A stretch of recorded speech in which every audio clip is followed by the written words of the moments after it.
Let's do it. Hey, we are live, doing our live podcast, and this week we're getting straight into it. So the live Salon Jedi podcast, and this season we are doing interviews with real salon owners, real results. And this week we are speaking with Annie Franklin from Prestige Hair in Manchester. Well, just outside Stockport, isn't it, Annie? Outside, or just outside Stockport, actually. So we're going to be chatting with Annie. We are going to be talking about Annie's story to inspire you. We're talking about from homeless to super salon success and session success. So welcome to the podcast, Annie. How are you? Thanks for joining us. Hi, thanks for having me. Excellent. Thank you so much for coming. Your story always inspires me. I just absolutely love hearing all your wins, but I know that it's not always been the way it is now. So what I want to do is I just want to take you back to, I know that there's a period of time in your life before you had the salon that you were homeless. And I know that you were living in a homeless shelter, etc. So can we go back to there? Because I just want people to understand that we're going to talk about, how you've built your business and your reputation and so on to where you are now and what's going on in your life at the moment, in your career and so on. But I think it's important to bring people back to a point in time where, and I think this is a perfect point in time where you were at a moment in your life where you didn't know which way to turn next. So bring us back to that time where you're homeless, you were living in a homeless shelter. How did it come about that you then ended up opening a salon? Do you mind sharing a bit about that? Yeah, so that went on for a fair bit of time of being in and out of homeless shelters, staying on people's sofas. And it was more down to mindset that changed it. Someone had given me the book, The Secret, and I had a very negative mindset on the whole world around me. Everything was happening to me rather than for me. So I was in quite a dark place and there was only two options really. I either made a go of it or gave up. So I decided to start doing mobile because I was hairdressing before that anyway. Quite laughable now because I actually was just wheeling this suitcase that had lost a wheel. So it only had one wheel, just this wobbly suitcase. And even in the snow, I got frostbite on my toes and I was just wheeling this suitcase. But I built up a lot of mobile clientele and then started working on just being more positive and thinking, well, if other people can do it, why can't I? Exactly. And then tell us about, so you're there, you're wheeling your wobbly suitcase through the snow, house to house, but you obviously have talent, so you're starting to build your clientele and so on. What made the decision of opening a salon then? Tell us about that. So you decided to open a salon. How did that come about? Yeah, it was a lady who had a beauty salon and was doing her hair. And so that kind of all felt just, if anything, it kind of slotted into place. So we shared the building. So I have half of it for the hair salon. She has half of the beauty. I wouldn't say it was easy to begin with, opening the salon, because I still was in a bit of a negative mindset, but kind of partly positive. So we faced a lot of struggles at the beginning.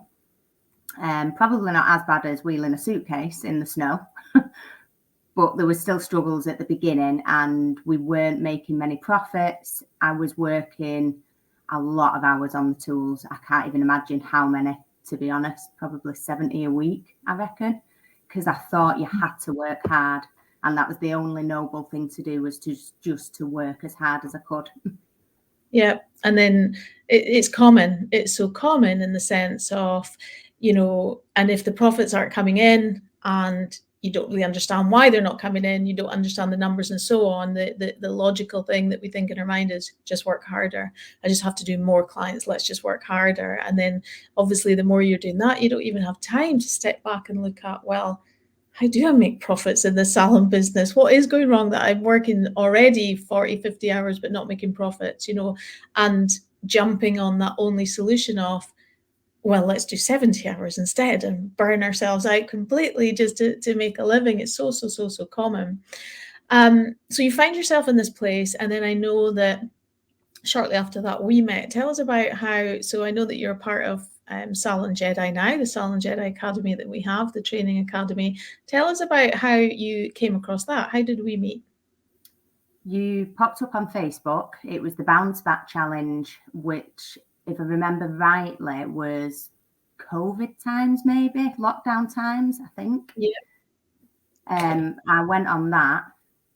I mean, as well as the salon thing, we had a lot of other things going on, and we'd been trying for a baby for quite a long time. Not me and the lady that owned the salon, me and my partner. But we'd been trying for a baby. I'd done rounds of IVF that didn't work, which probably didn't help my mindset. And then the salon locked down and staff members left. So I was basically at that point in my head that I was years before, where I just thought, this is it, can't do this. And then you popped up. So I thought, why not? We did the Bounce Back Challenge. And I literally just thought, why not me? Sod it. So that was, I think it was within a month, I went from that and never having a mentor to investing. I think it at the time was your highest level. Yeah, you did. You did do that. And so, yeah, you came into the Bounce Back Challenge, which I think it was £5 or something, if I remember. It was such a low. It was £1 a day. That's right. It was, an hour a day of training during the lockdown, and it was £1 a day. And it was a brilliant challenge. Like, there was a lot of information in there. I remember I would laugh and go, did I get did you get your pound's worth today? But after that, you did then invest in us. And like you say, you came straight in at the highest level. It was a mastermind that I was running. We worked together for a year. We've worked more than that now, but that first year. Here's something that I'd like to ask you, because I know that you've mentioned a bit about the law of attraction, the secret, and ups and downs and so on. You would quite rightly have been in the mindset, if you were in the mindset at that time, like you say, you were back in that place where you were struggling again, you could quite easily be in that mindset of lack and scarcity, and I can't afford to invest, I can't do this. Why were you driven to do it? Like, what made your mindset think, yep, I'm going to do that, I'm going in at that highest level, when so many others would be, I'm struggling, I can't afford it, I can't do it right now, or I'm not in the headspace, or whatever it is. I'm just curious, what is the difference that made you go, I'm doing this? Probably a few things, but I'd done 8 years not just doing the same thing, and it got me to, again, breaking point. So the other option was, why not? If I'm gonna close or end up with a heart attack with stress, then why not at least just put my all into it? And that was the one thing that I said to myself, is if I'm gonna do it, I'm gonna do it properly. And I'm gonna literally say to you, if you need to tell me what I'm not doing right, just tell me. I'm not gonna take anything kind of to heart anymore, because I just really believe anyone can do it if you just put your all into it. Not saying it's easy, but you can.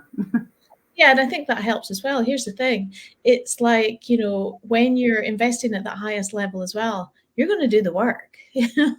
You're invested, right? Not just invested with your energy, but putting that financial commitment into it as well. You're going to do the work. You're invested. You're going to be showing up for every training that you possibly can, and so on. And yes,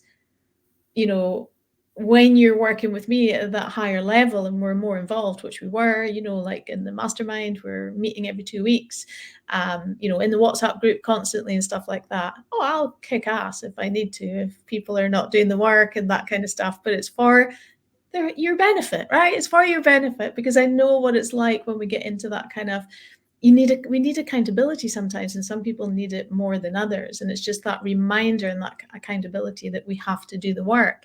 But the great thing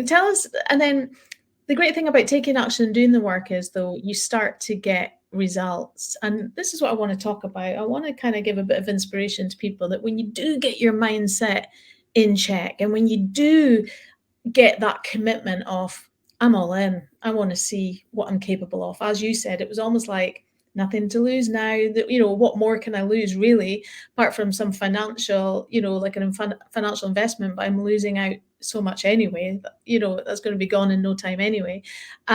When you get to that stage and you're all in to see what you're truly capable of, tell us about some of the results. I'm going to just quickly, actually, as you're telling us about some of the results, what happened next, I'm going to actually add a couple of slides in here as well, just a couple of little ones for those who are watching this on the visual.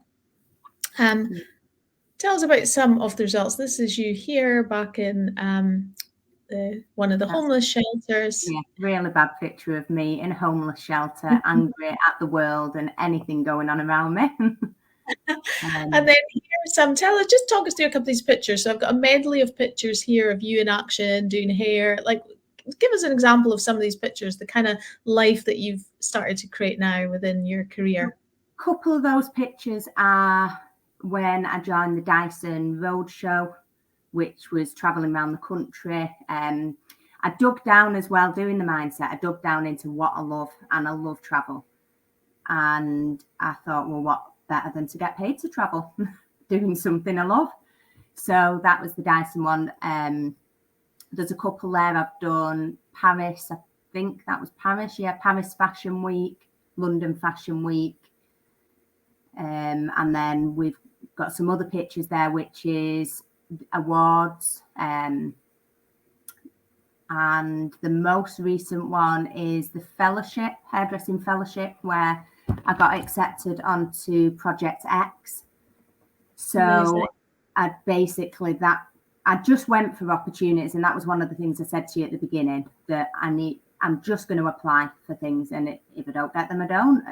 Luckily for me, I ended up getting all the opportunities I'd applied for, and some then just coming to me rather than me even having to go to them now, which is nice. Perfect. Big change. Yeah, and I mean, and session styling is a big thing that you're into. I know that you're just about to go to New York.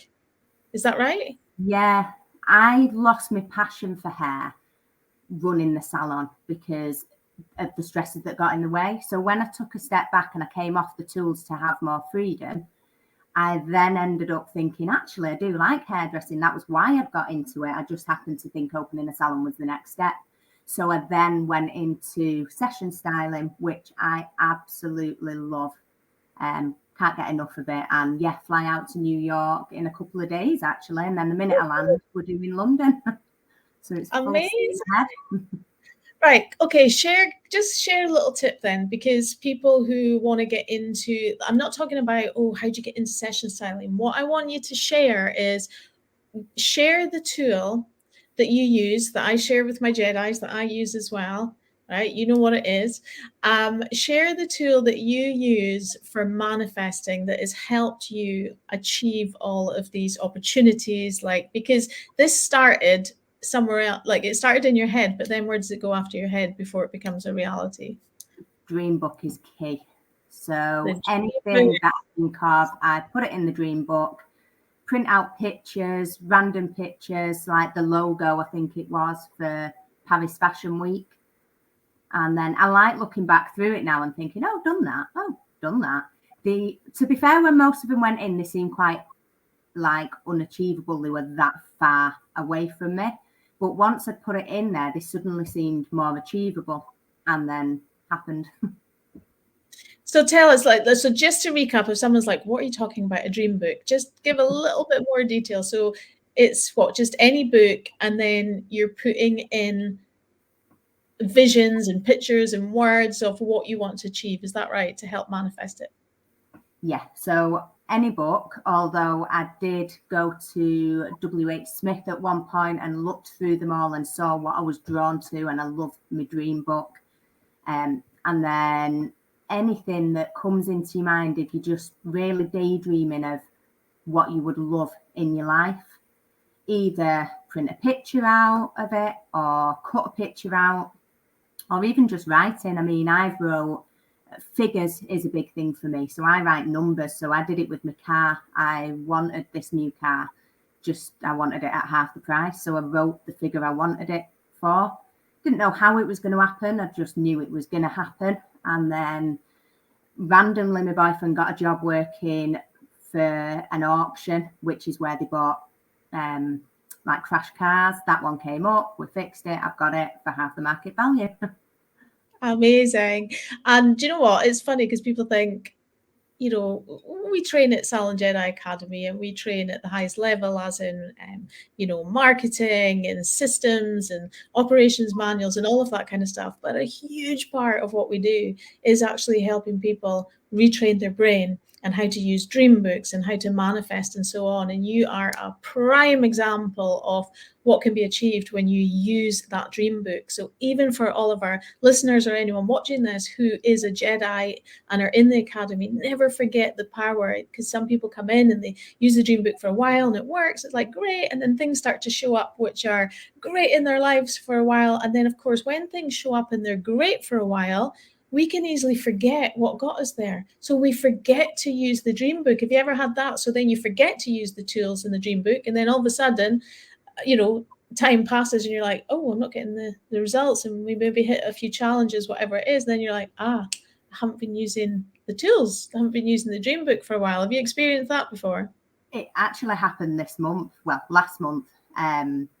I think I was just achieving so much that I then forgot to do all the tools that I'd learned, like meditation. That was a hard one for me because naturally I have shiny object syndrome. I'm here, there, everywhere. So, but I really worked on that.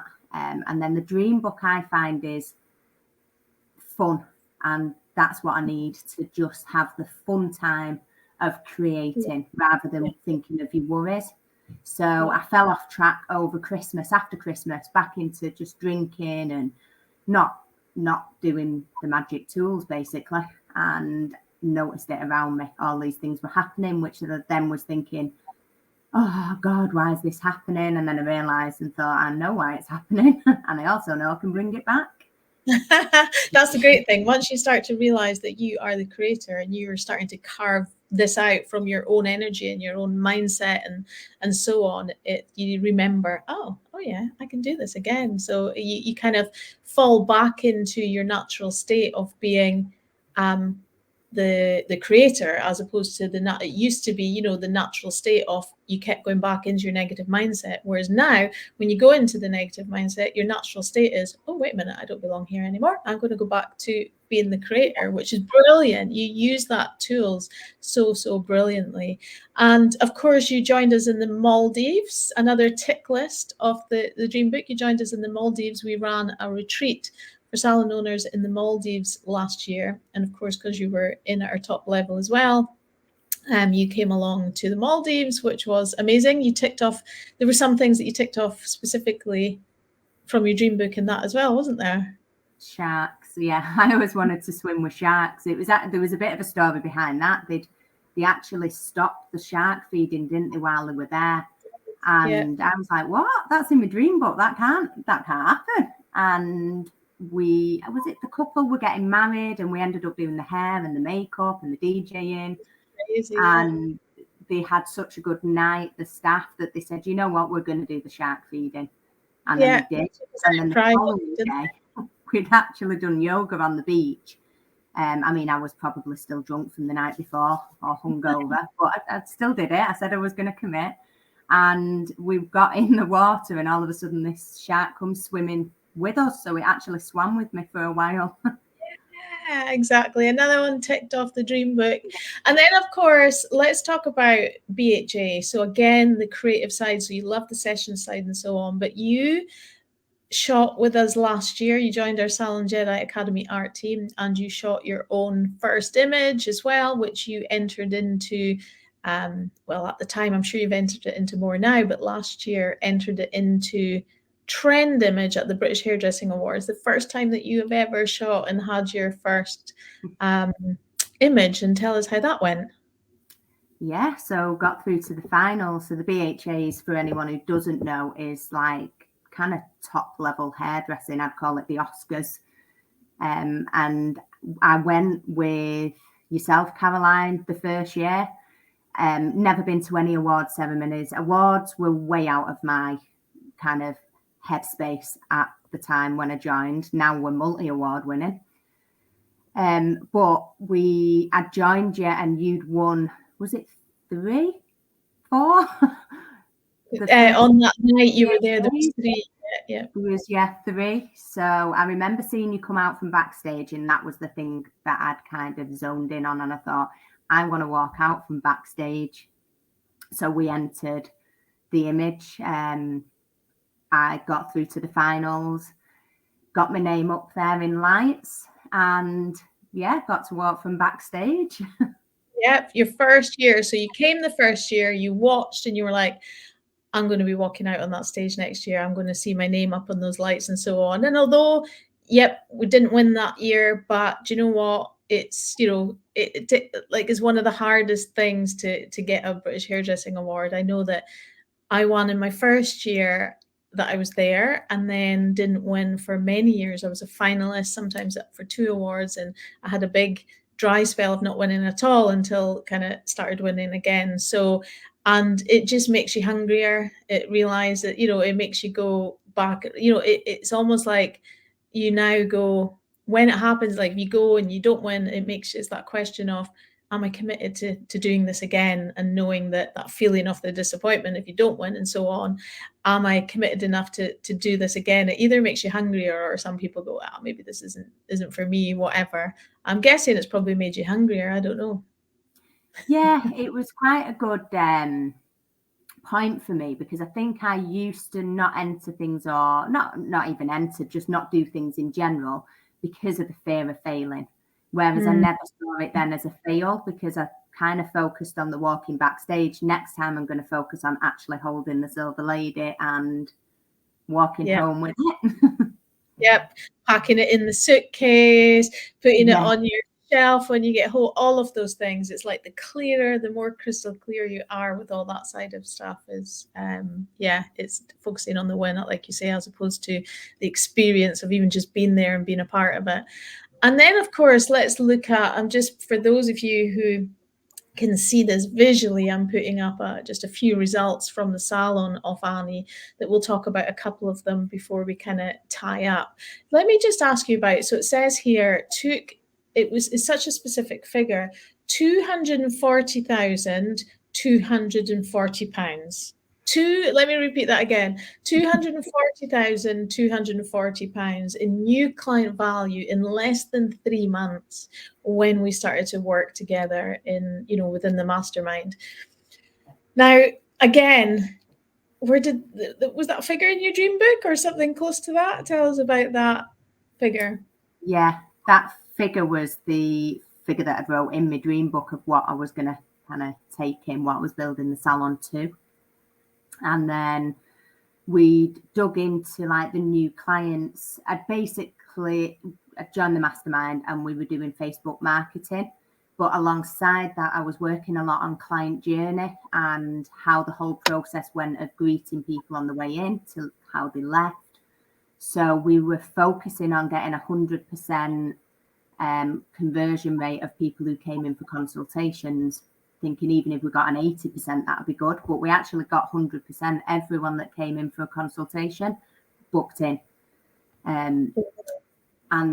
So that was then the figure for the 3 months of new client value. Obviously, we're going to work on keeping those clients returning. Absolutely. Absolutely. That is phenomenal, because here's the thing about new clients. It's not about what they come and spend at that first visit. They have a lifetime value. So for every new client that comes in the door, you're not going after that new clients thinking, oh, great, I got £50 of them at the first visit, whatever that may be. This is a big mistake that a lot of people make if they're running adverts or Facebook adverts, for example. They're running adverts and they're expecting to get loads on the front end, we call it, as in at their first visit. And we're actually really, really lucky as an industry, because there's so few people that run Facebook advertising that actually we do tend to make a decent amount on the front end. So it might cost us, for example, I've worked with people before and it's like, it's cost them, they ran a £20 advert and they didn't think it worked. And I'm like, well, tell me about the results. Well, we only got 2 people in for balayage on the back of that. All right. And it was like an offer that we did to get them in. Okay. So how much did you take in? Well, we reduced it. So we got like £80, right? All right. So you got £160 in. They were both new clients.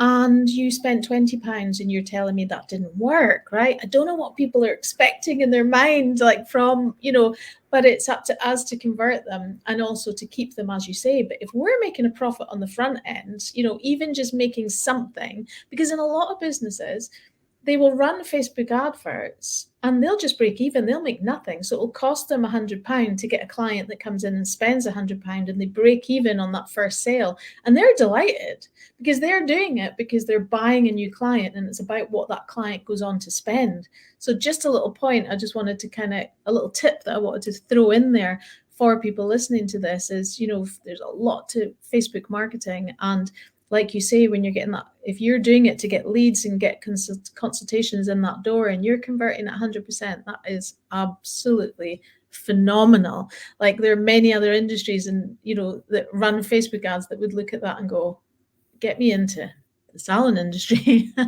right? Because it works. The conversions that we get through Facebook ads for salons is just unbelievable compared to, because I know doing it in internet marketing within the coaching industry, for example, how highly that competitive that is. That's a completely different story. So anyway, just throwing that in there. And the other thing I wanted to talk about is this one here, where it says worked 70% less on the tools, right? This is a huge thing. For me, this is a lot of what we teach at Salon Jedi. That's my, I no longer work on the tools that much. Well, hardly ever work on the tools anymore. I can pick and choose if I ever do or don't. It's a huge thing of what we teach at Salon Jedi. Now, for you to be 70% off the tools, I'm taking it that so you can be away doing your session styling and all that. Yet, what happens with the salon when you're away?